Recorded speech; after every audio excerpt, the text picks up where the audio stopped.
Assalamu alaikum. Welcome to Pink Pakistan Foundation panel discussion. This is a wonderful foundation that has been started by very important people who have been thinking about bringing awareness of breast cancer to Pakistan. We have some very important people with us today sitting in this panel discussion who will be giving you an overview of what this cancer is all about, how important it is, how we can detect it, is there a cure for it? So without further delay, let me introduce you to the president of Pink Pakistan Foundation, Zubaida Qazi. Welcome. Thank you so much. ہمارے ساتھ ایک اور بہت نامور ہستی موجود ہیں. She is a very renowned breast cancer doctor. She's a surgeon. Welcome, Dr. Faria.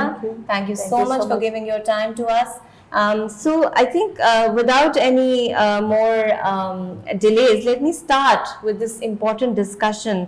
یہ جو breast cancer ہے زبیدہ, اگر آپ ہمیں بتا سکتی ہیں کہ یہ جو مرض ہے یہ کس چیز سے منسلک ہے؟ دیکھیے, ہم non technical non medical term میں بات کریں گے تو بہت آسان ہو جائے گا سمجھنے کے لیے لوگوں کو کہ بریسٹ میں موجود جو گلینڈز ہوتے ہیں, غدود ہوتے ہیں, ڈکٹس ہوتے ہیں, لوبیولز ہوتے ہیں, ان کے سیلز جو ہیں وہ بہت ایب نارملی بہت تیزی سے بڑھ کر ایک ٹیومر, ایک گلٹی کی صورت اختیار کر جاتے ہیں. اب میں آپ کو بتانا یہ چاہوں گی کہ بریسٹ کینسر کی جو اسٹیٹسٹکس ہے اب تک کی, کیوں ہم اس کے اوپر اتنی بات کرنا چاہ رہے ہیں اور اویئرنیس دینا چاہ رہے ہیں, کیونکہ خواتین میں پائے جانے والا, دنیا بھر میں خواتین میں پائے جانے والا نمبر 1 کینسر ہے بریسٹ کینسر اس وقت, جو بہت تیزی سے بڑھتا چلا جا رہا ہے. اور WHO کے مطابق جو ہے وہ 40,000 سے 42,000 خواتین ہر سال اس بریسٹ کینسر کی وجہ سے موت کا شکار ہو جاتی ہیں, وچ از اے ہیوج نمبر. جی, تو اور ایک عالمی تحقیق کے مطابق ہر 8 میں سے 1 عورت جو ہے وہ اس مرض کا شکار لازمی اپنی زندگی میں ہو جاتی ہے کبھی نہ کبھی. تو یہ ہمارے لیے بڑی الارمنگ بات ہے کہ ہم اس کے اوپر جو ہے وہ سوچیں اور اس کے اوپر کام کریں. اور ایک بات جو بہت امپورٹنٹ ہے کہ یہ وہ کینسر ہے جو کہ 100% کیوریبل ہے. یہ بھی نہیں کہ انکیوریبل ہو, صرف ہماری نیگلیجنس یا اس کی لیک آف اویئرنیس جو ہے وہ اس کو کیورٹی لیول سے ڈیکریز کر. Doctor Farid, it's wonderful if you started that conversation. آپ بتا سکتے ہیں کہ کیا محسوس کرتی ہے عورت یا مرد اگر اس میں اس چیز کا عنصر شروع ہو جائے؟ لیکن سب سے پہلے تو کہ آپ نے بہت اچھی بات کہی کہ یہ میلس میں بھی ہوتا ہے, لیکن 1% آف دا میلس. ٹھیک ہے, جو علامتوں میں ہوتی ہے اس میں کوئی لمپ فیل ہونا, جیسے کہ اردو میں ہم کہیں گاٹھ محسوس ہوتی ہے. اسٹارٹنگ میں یہ بہت چھوٹی ہوتی ہے. اکثر ہمارے یہاں کی فیمیلز کیونکہ اپنا خود ایگزامینیشن نہیں کرتی, اویئر نہیں رکھتی ہیں, تو وہ مس کر جاتی ہیں.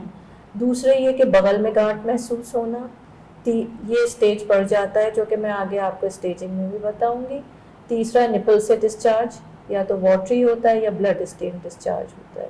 چوتھا اوور لائن اسکن, جو اوپر اس کے اسکن ہوتی ہے وہ ریڈ کلر کی ہوتی ہے, یا جب اسٹیج کراس کرتا ہے تو جس طرح یہ اورنج پیل ہوتا ہے اور اورنج کا چھلکا بالکل اس طرح کی ہو جاتی ہے. ہماری ٹرمز میں اسے پیوڈی اورنج اپیئرنس کہی جاتی ہے. نپلز انورٹڈ ہو جاتے ہیں یعنی اندر کی طرف چلے جاتے ہیں.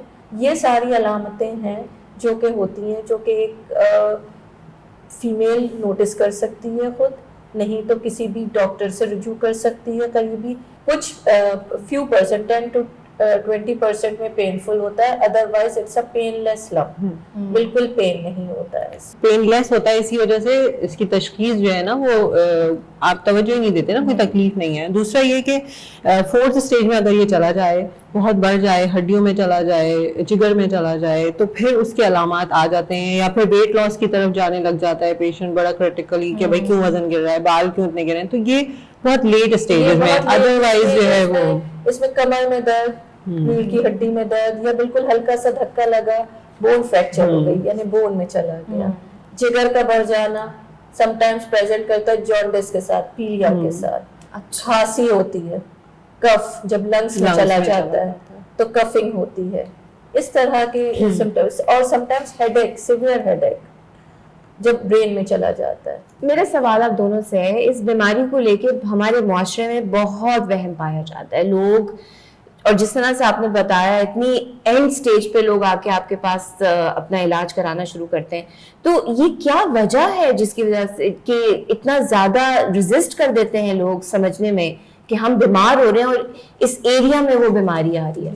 ہماری مڈل یا لو مڈل کلاس کی عورت ہے, وہ آپ دیکھیں تو اس کے حالات, اس کے معاشی حالات, اس کے جو سوشو اکنامک سچویشن ہے وہ ویسی اتنی ڈیواسٹیٹنگ ہوتی ہیں کہ وہ ان سے ہی لڑنے میں بیچاری زندگی گزر رہی ہوتی ہے. تو جہاں پہ صحت جو ہے نا بہت بعد میں آتی ہے, کہ اس پہ بات کرنے میں وہ کہتی ہے کہ میرے باقی مسائل پہلے میں دیکھ لوں تو بعد میں. دوسرا یہ ہوتا ہے کہ جب عورت کی صحت کے بارے میں بات آتی ہے تو وہ کس سے بات کرے, ایک جھجک ہے, ایک شرم ہے کہ مرد سے بات کیسے کرے, چاہے وہ شوہر ہے تو وہاں پر ایک ٹیبو, ایک ٹیبو ہے نا ہمارے یہاں بریسٹ کینسر, کہ اس سے بات کروں کہیں وہ مجھے اس کے بعد چھوڑ ہی نہ دے, کہیں ڈیورس ہی نہ ہو جائے میری. کتنی ایکسٹریم پہ جا کے اس کو سوچنا پڑتا ہے. باپ سے کیسے بات کر سکتی ہے, بھائی سے کیسے بات کر سکتی ہے, ماں سے بات کر سکتی ہے تو ماں شاید چپ کرا دے کہ بھائی کوئی تکلیف ہی نہیں ہے تو بھی کیا بات کرنی ہے. تو یہ والے مسائل درپیش آ جاتے ہیں. ایک ٹیبو کی صورت میں یہ والی بات ہو جاتی ہے. دوسرا یہ کہ اکنامک کنسٹرینٹس بہت زیادہ ہیں. خرچہ کیسے ہوگا, ڈاکٹر کے پاس جانا ہے, کس ڈاکٹر کے پاس جانا ہے پتہ نہیں ہے, اور چلے بھی جائیں گے تو اس کے بعد یہ کہ پھر وہ 10,000 آپ کو بتا دے گا ٹیسٹ کرا دیں, آپ کیسے کرائیں گے. تو اکنامک کنسٹرینٹس لے کے بیٹھ جاتی ہے عورت. اس کے بعد یہ کہ اس کی جو ہے وہ, ہم ویسے میں یہ والے ٹیبو تو ہیں, یہ سوشل اکنامک ٹیبو ہیں. سوشل ٹیبو یہ ہیں کہ سب سے پہلے چھوڑو ڈاکٹر کے پاس کیا جانا ہے, پہلے حکیم کو دکھا دیتے ہیں, کسی اور کوئی تعویذ کرا لیتے ہیں. یہ ساری چیزیں اس مرض کو صرف بڑھاتی ہیں. تو یہ ایک بہت المیہ ہے ہمارے لیے کہ وہ اس کے مرض کو وہاں لے جاتا ہے, ڈاکٹر کے پاس پہنچتے پہنچتے کافی دیر ہو جاتی ہے. اب دوسری صورتحال کیا میں آپ سے کہوں کہ صحت کے معاملات ہمارے ملک میں ویسے ہی اتنے زیادہ خراب ہیں کہ آپ دیکھیں گے کہ چلیں پرائیویٹ ہاسپٹل میں جانا, جن کے پاس پیسے ہیں وہ تو جا کر کے اپنا علاج کرا سکتے ہیں آرام سے, لیکن وہ والا طبقہ جو نہیں افورڈ کر سکتا وہ جائے گا پبلک سیکٹر میں, گورنمنٹ ہاسپٹل میں. اب آپ دیکھیں کہ کراچی میں ہمارے پاس کتنے ہسپتال ہیں, 4 سے 5. تو صحت کے معاملات ہمارے اوور آل ویسے ہی جو ہیں وہ بہت برے ہیں. جہاں پر آپ بریسٹ کینسر کی بات کریں تو وہ کافی پیچھے رہ جاتا ہے اس حوالے سے. جب میں ڈاکٹر زبیدہ کی باتوں سے اتفاق کرتی ہوں, اور اس کے علاوہ میں چند اور چیزیں جو کہ پریکٹیکل ایکسپیرینس میں نے نوٹ کی ہیں. ڈاکٹر کے پاس جائیں گے, ڈاکٹر تو جو ہے وہ صرف اس کو آپریٹ کرے گا, چیرا لگائے گا یا نشتر لگائے گا, اور اس سے یہ مرض اور پھیلے گا. اور لفظ کینسر جو ہے وہ ایک طرح سے ڈیتھ سینٹینس کے طور پہ لیا جاتا ہے کہ نا, جو کہ حکیم یا ہومیوپیتھ یا مطلب ڈفرینٹ روحانی علاج کرنے والے وہ مریض کو کیا تسلی دیتے ہیں کہ یہ اپنا پکے گا اور پھر یہ پورا جڑ سے ریموو ہو جائے گا. That is totally wrong. اچھا, اسی سے پھر ریلیٹڈ سوال مجھے ذہن میں یہ آ رہا ہے کہ بہت ساری میتھس ہیں جو وہم سے بھی ریلیٹڈ ہیں, آل دیٹ, اس کے رسک فیکٹرز کیا کیا ہیں پھر؟ ہاں دیکھیے, ایک تو سب سے پہلے میں کہوں گی کہ ایج. سب سے پہلے یہ مانا جاتا تھا کہ جو بریسٹ کینسر ہے یہ بڑی عمر کی بیماری ہے, 40 سال 50 سال کے بعد جو ہے وہ یہ ہوگی یا ہونی چاہیے یا ہو سکتی ہے. لیکن جدید تحقیقات اور آپ جس طرح سے ڈے ٹو ڈے پیشنٹس دیکھتے ہیں یہ بریسٹ سرجن, آپ ایج ڈسکرمنیشن کوئی نہیں رہی ہے اس میں. ایک ینگ لڑکی بھی آپ کے پاس بریسٹ کینسر کے ساتھ آ جاتی ہے, اور آپ پاکستان میں دیکھیں, ایشیا میں اسپیشلی پاکستان میں, تو ینگ ایج میں جو ہے وہ بریسٹ کینسر کا انسیڈنس بڑھتا چلا جا رہا ہے. تو ایج بڑھتی ہوئی, ایج رسک فیکٹر ہے بے شک, لیکن اب ڈسکرمنیشن اس میں سچ نہیں رہی ہے. اور یہ ایک متھ بھی ہے جس کو اب غلط ثابت ہو گئی ہے کہ یہ بڑی عمر کے علاوہ چھوٹی عمر میں بھی ہو جاتی ہے. دوسرے رسک فیکٹر میں یہ آ جاتا ہے کہ فیملی, اسٹرانگ فیملی ہسٹری جو ہوتی ہے. فیملی میں جیسے بلڈ ریلیشن میں ماں کو ہے, بہن کو ہے, پھوپھی کو ہے, تو اس طرح کے جو ان کے جو ریلیٹیوز ہیں ان کو بڑا خواتین کو اویئر رہنا چاہیے اپنی آپ کو کہ ان کو بریسٹ کینسر ہونے کے چانسز زیادہ ہوتے ہیں. جی بالکل, انہیرٹ ہوتی ہے. اس کے بعد یہ ہے کہ وہ خواتین جن کے مینسٹرل سائیکلز جو ہیں وہ جلدی شروع ہو جاتے ہیں یا جلدی ختم ہو جاتے ہیں, ٹھیک ہے, ارلی مینارکی جس کو کہتے ہیں, اور ارلی مینوپاز ہو جاتا ہے. وہ خواتین جو ان میرڈ ہوتی ہیں یا وہ جن کے بچے نہیں ہوتے, ان کے اندر جو ہے وہ بریسٹ کینسر ہونے کے چانسز زیادہ ہوتے ہیں. وہ جن کے بچے ہوتے ہیں وہ بریسٹ فیڈنگ نہیں کراتی یا کم کرواتی ہیں, جلدی ختم کر دیتی ہیں, ان کے اندر چانسز ہوتے ہیں. پھر اوبیسٹی بہت بڑا فیکٹر ہے اس میں, وہ میں جو ہے جن کا وزن جو ہے وہ ضرورت سے زیادہ بڑا ہوا ہوتا ہے ان میں ہو جاتے ہیں. اس کے علاوہ وہ خواتین ہوتی ہیں جو ہارمون ریپلیسمنٹ تھراپیز جو ہیں وہ لیتی ہیں, کانٹرسیپٹیوز وغیرہ جو کافی عرصے کے لیے لے لیں, اس کی ایک مقدار ہے, تو اس کے ان میں بھی چانسز بہت زیادہ ہو جاتے ہیں.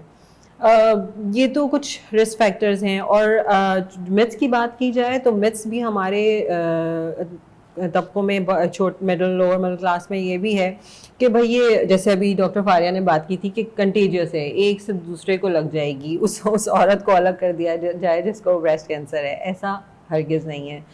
پھر دوسری مت سب سے بڑی یہ ہے کہ جب اس کو کہا جائے کہ انٹرنیشنلی رول ہے امریکن سوسائٹی آف ریڈیولوجی کا کہ 40 سال سے بڑی عمر کی عورت کو جو ہے وہ ہر سال میموگرام ضرور کرانا چاہیے, اور اسکریننگ میموگرام. تو ہمارے یہاں اس طرح کا ایک تو کوئی لا نہیں ہے, لیکن یہ میتھ میں آ جاتا ہے کہ بھئی میموگرافی کرائی, لوہا لگوا لیا تو بریسٹ کینسر جو ہے وہ پھیل جائے گا, بایوپسی کرا لی بریسٹ کینسر پھیل جائے گا, ایون موبائل فون کا زیادہ استعمال کیا آپ نے رکھا تو بریسٹ کینسر پھیل سکتا ہے. تو اس طرح کی بہت ساری چیزیں ہیں جو غلط ہیں, جو اس سے منسلک کر دی گئی ہیں, اور جس کی وجہ سے ہمارے معاشرے میں غلط جو ہے وہ تاثر پھیلا ہوا ہے. یہ ضرور پوچھنا چاہوں گی زبیدہ آپ سے کہ تشخیص جب جلدی کر دی جائے گی تو اس سے کیا فائدے ہو سکتے ہیں؟ یہ آپ کا بہت ہی امپورٹنٹ سوال ہے, کی کویشچن ہے اس ٹاپک کا, کہ بریسٹ کینسر کو بڑھنے سے روکنے کے لیے, اس سے اموات کو کم کرنے کے لیے, مورٹیلٹی ریٹ کو زیرو کرنے کے لیے ارلی ڈیٹیکشن, بالکل بر وقت تشخیص جو ہے وہ واحد اس کا حل ہے کہ آپ اس کو اس بر وقت تشخیص سے روک سکتے ہیں, پوری طرح سے کیور کر سکتے ہیں.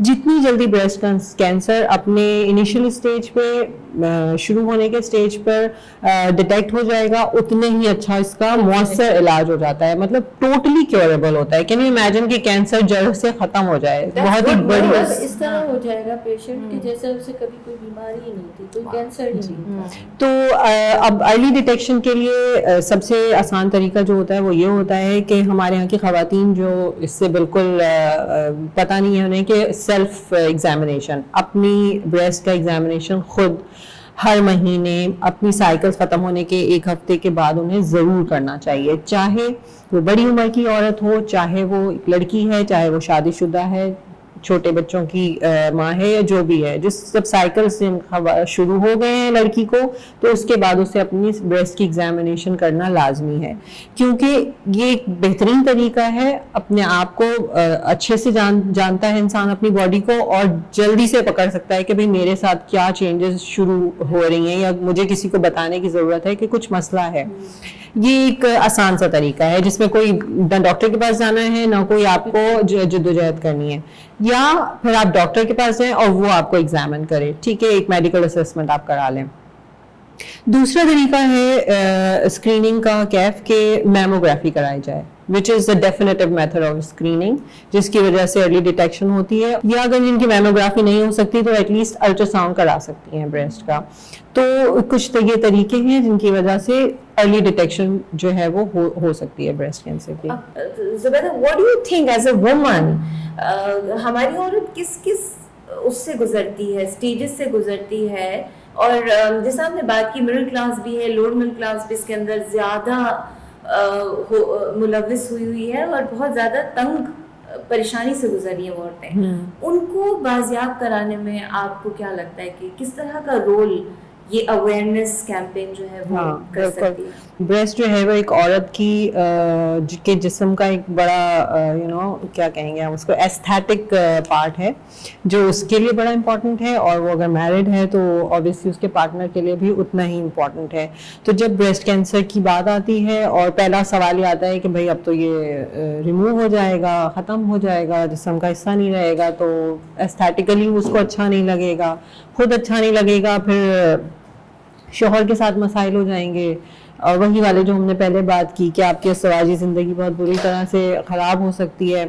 تو سائیکولوجیکلی جو ہے نا وہ پیشنٹ بہت ہی ڈسٹرب ہوتا ہے. ویسے اوور آل کسی بھی بیماری میں ہو جاتا ہے, کوئی بھی کینسر ہو, لیکن اس کا ایک یہ بڑا والا اسپیکٹ جو ہے وہ بہت ہی عورت پہ برا امپیکٹ ڈالتا ہے. پیشنٹ تھرو آؤٹ جو ہے وہ کاؤنسلنگ سیشنز کے ساتھ رہے, اس کے ساتھ رہے, اس کو یہ پتہ رہے, اس کو ذہنی طور پہ ہم بتاتے رہیں, آگاہی دیتے رہیں کہ وقتاً فوقتاً شروع سے اویئرنیس دینے کا مقصد ہی یہی ہے کہ صرف اس کو اس کی بیماری کے بارے میں نہیں بتانا, اس بیماری سے لڑنا کس طرح ہے, اس بیماری میں رہتے ہوئے اپنی خاندان سے, اپنی فیملی سے, اس سے ایسوسیٹڈ بچے ہیں, ہر ایک کے ساتھ اسے کس طرح سے گزارنا ہے.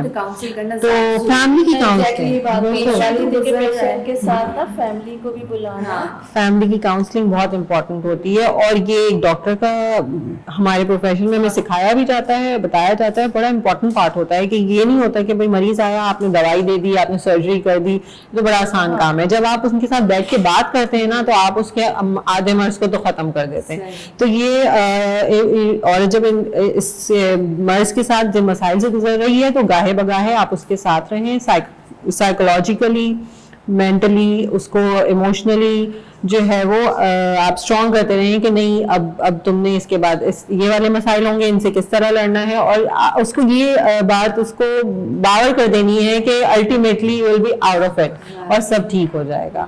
تو یہ جو ہیپی اینڈنگ ہے اس بیماری سے, اس سے ہم یہ فائدہ اٹھا سکتے ہیں کیونکہ یہ ایک متس نہیں ہے, دس از اے فیکٹ کہ مریض جو ہے وہ بالکل ٹھیک ہو جائے گا اور وہ اپنی زندگی بالکل نارمل گزار سکے گا.